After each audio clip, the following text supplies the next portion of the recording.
Have you ever been watching a sports event and felt like a genius because you predicted the outcome of the game? There's a way you can make money off your predictions, and I'll tell you all about it. According to Globe Newswire, sports betting is a $77 billion industry, and there are many ways you go about sports betting. In a study done by the Pew Research Center, 1 in 5 American adults have bet on sports in the past year. In an article wrote by the Sports Encyclopedia, it was shown that the most bet sport in the world is soccer, collecting over 70% of the money brought in across all markets. Today, I will be discussing the different ways you can bet on sports, the sports terminology, and the logistics of sports betting. Ever since I turned 18, I was fascinated about how you can make money on sports betting, and my knowledge has only grown since then. In this speech, I would like to inform you of the logistics of sports betting and the other types of ways you can make money while sports betting. Let's dive into the basics of sports betting first. When betting on sports, you can bet on many different types of outcome. When betting an outright winner, that is called betting the money line, often abbreviated and shown as ML. You could also bet on what's called the spread, and that is the amount of points a team is favored by. For example, here the Tennessee Titans have -7, which means they are favored by 7 points. The Houston Texans, in this game against the Titans, have +7. That means they are the underdog by 7 points. If you bet on the team that is +7, they could lose the game by less than 7 points, and you would still win your bet.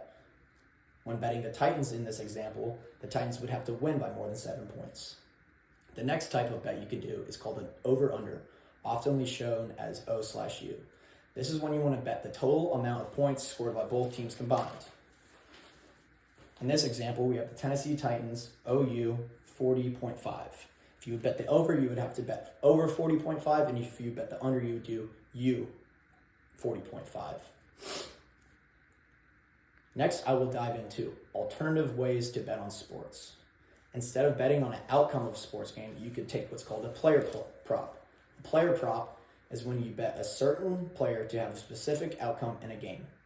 For example, you could bet a baseball player to have at least 1 home run in a game. You could bet on a wide receiver to have at least 70 receiving yards. You could bet on a hockey goalie to have over 27 saves. Another type of bet you could do is a half game bet. For example, my beloved Tennessee Titans are really good at starting off the game strong, but not good at scoring points in the second half.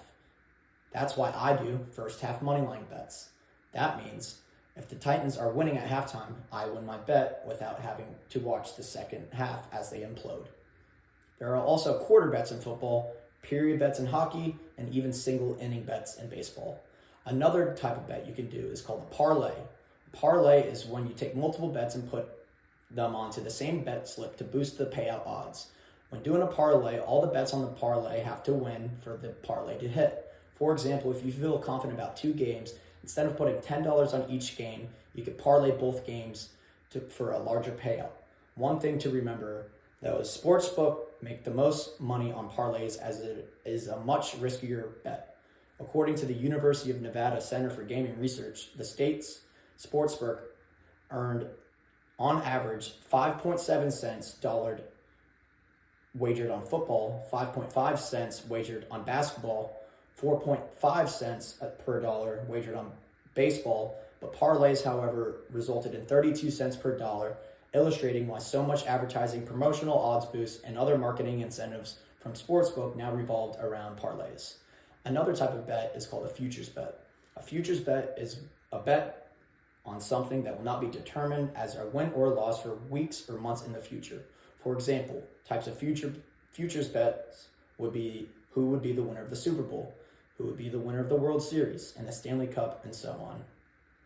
The last type of bet I would like to talk about are teasers and pleasers. A teaser is when you take the spread on a team and adding a certain amount of points to the odds to change the payout. For example, if a team is +3 and you choose a 7-point teaser, that team's odds will now be +10. A pleaser is when you sell points for boosted odds. If you please the team that was +3 by 7 points, the odds will now be -4 with a much larger payout odds. There are alternative ways to bet games, players, or futures. Now I'll discuss how to read the odds on each bet. Odds are placed in 3 different ways, with a number in front of it, with a plus or minus, or PK. PK is short for pick'em. This is used when the teams are evenly matched and the odds makers see no difference between the 2 teams in a betting standpoint. Here we see the Tennessee Titans are -200 on the money line. This means you would have to put $200 to win $100. Here, the Texans are plus 200 on the money line. This means a $100 bet would profit $200. Finally, we have discussed the basics of sports betting, the different types of bets you can place, and how to read odds posted by odds makers. If this encouraged you into starting a sports bet, please remember, bet responsibly and only bet an amount of money that you're comfortable with losing. Because remember, the majority of public loses money when sports betting. And according to Forbes.com, Nevada sports books collected $8.1 billion and won $44 million in just the month of March. Thank you for listening to my speech on sports betting.